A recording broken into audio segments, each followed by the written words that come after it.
Hello everyone. In this video, I'll show you how to fix Windows Search Indexer high CPU usage in Windows 11. If the search indexer keeps using a lot of your processor, the search database may be corrupted.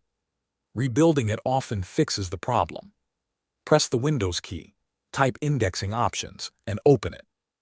Click Advanced, then under the Troubleshooting section, select Rebuild and confirm the action. Windows will create a new search index from scratch. During this process, search results may be incomplete for a while, so leave your computer idle until indexing finishes. You should also reduce the number of locations that Windows indexes. Go back and click Modify.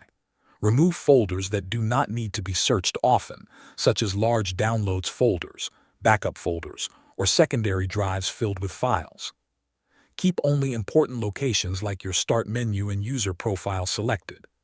Indexing fewer files reduces the workload on the search indexer and helps keep CPU usage low while maintaining fast search results. If the problem continues, restart the Windows Search service. Press the Windows key, type Services, and open the Services app. Scroll down until you find Windows Search. Right-click it and choose Restart. If the restart option is unavailable, click Stop, wait a few seconds, then click Start. This refreshes the service and can clear temporary issues that cause high CPU usage. After completing these steps, restart your computer and monitor CPU usage in Task Manager to confirm the issue has been resolved. Thanks for watching.